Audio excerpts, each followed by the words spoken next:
In previous video we have discussed what dateObject is, how to work with dateObject methods, and now I'm going to use it in practice. I want to build a simple digital clock project.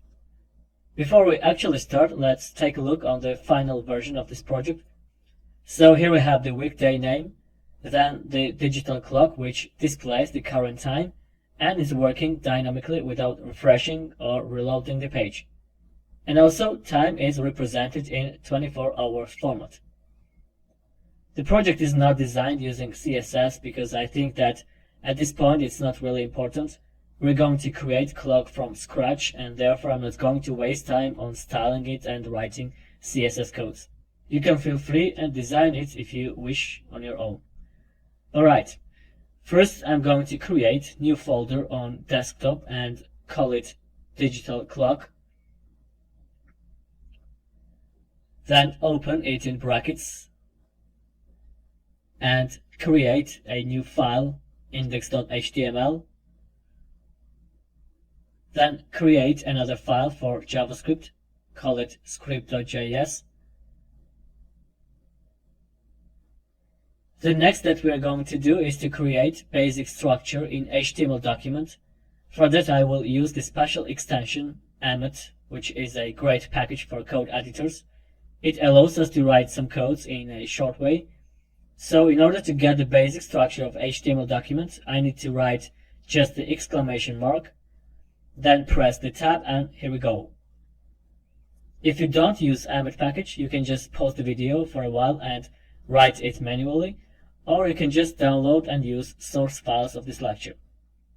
Alright, let's change the title of the page and write digital clock. Then link script.js file to index.html. You already know how to do that. Open script tags. And then in source attribute, indicate the name of the file, script.js. And the last thing that we have to do in HTML file is to create empty heading element with ID clock, which then will be used to display digital clock on the page. Okay, everything is ready for start. Let's run this file. Then turn off live preview mode and also open console tab. Alright, the first thing that we're going to do is to create main function in which we will put all this stuff to build the clock. So write function and call it digital clock. The next step is to get the current date and time using dateObject. So create variable date and assign to it dateObject. In order to explain well and test the code that we are writing better, let's call this function and then display the current date in console. Write console.log date. Alright, the next we need to get the current time, so I'm going to use getDateObject methods, which you already know from the previous video. In order to get current hour, we have to write variable hours equals to date.getHours. Let's display it in console, change date into hours. So here we have the current hour. The next, let's get the current minutes and use getMinutes method, create new variable minutes and assign to it date.getMinutes. Then again change hours into minutes in console.log and reload the page. So it works.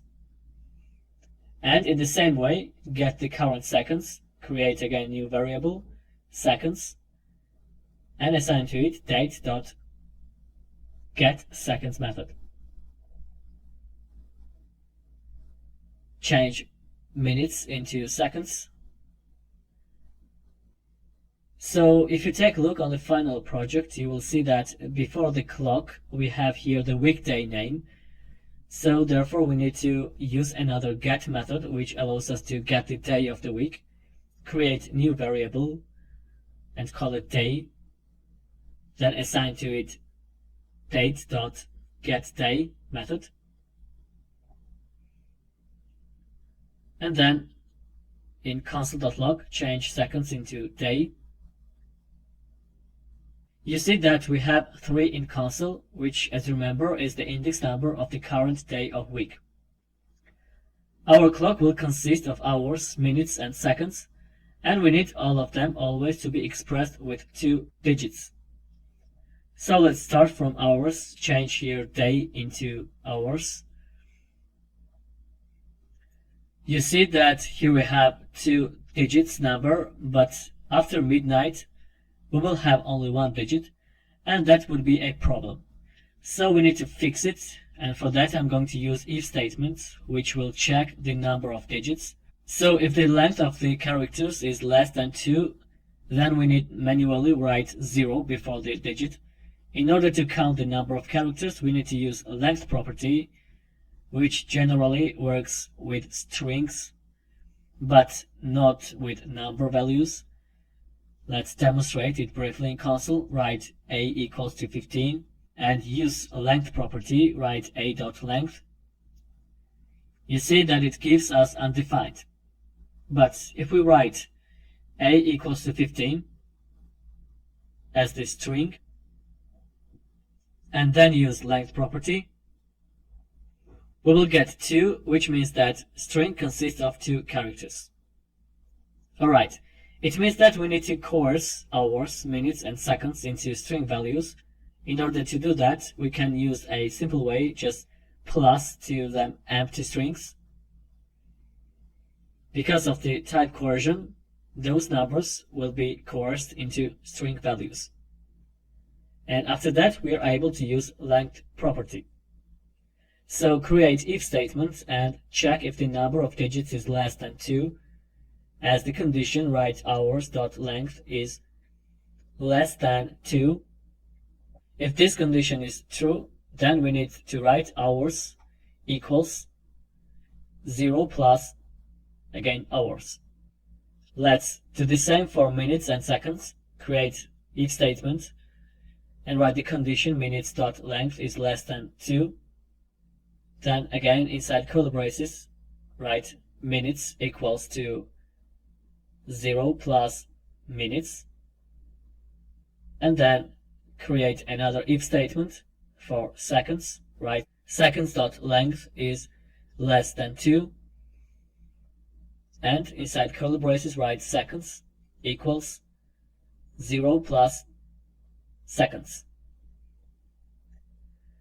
Alright, let's see as a result what we have already got. Create variable clock and display the current time in digital clock format. Assign to this variable hours plus, place here colon, then plus minutes, then again colon, and finally plus seconds.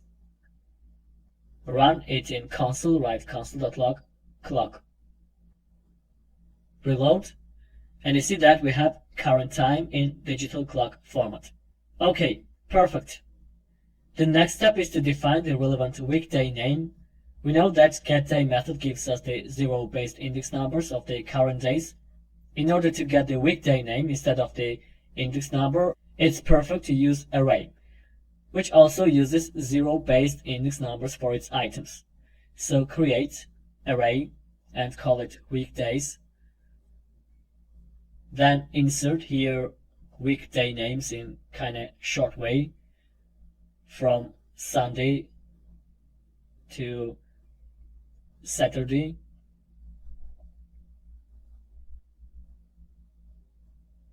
In order to get the current day name, we need to use weekdays with the variable day, which will be passed inside square brackets as an index number. So we have to write weekdays and then in square brackets the variable day. Let's reload, and you see that we have current weekday name as Wednesday. I hope that everything is clear for you. If not, you can pause the video and think about it. I am sure that you will find out in everything because you already have enough knowledge regarding JavaScript basics. Alright, let's move on. It's time to display our clock on the page, and I'm going to use a method which actually is a part of document object model. It's the model for manipulating on web page. Some of you may already know what DOM is. The only purpose of using this method is just to display the clock on the page. So you don't have to worry if you see this method for the first time, because you will learn about it in the coming sections. In order to display the clock on the page, we need to access on heading element using ID attribute and display the clock as the content of it. So write documents dot get element by ID. Inside parentheses, insert the ID clock. Then write inner HTML and assign to it variable clock. Reload, and you see that we have our digital clock with weekday name on the page. But we have here a little problem. It doesn't work dynamically yet. You need to refresh the page each time to get the current time. Let's fix that. Use one of the JavaScript built-in methods, which is called setInterval. The setInterval method calls a function at specified intervals, which are counted in milliseconds. So we need to write setInterval outside the main function. It uses two parameters. First one is function name, but we need to write it without parentheses. And the second one is the interval in milliseconds. So write here 1000. 1000 milliseconds means that the function will be called in every second. Let's reload the page, and you see that our digital clock is working dynamically without refreshing every time. Alright, congratulations, you have just built your first project, digital clock application using JavaScript. I know that it's a very simple one, but for the basic level it's really perfect.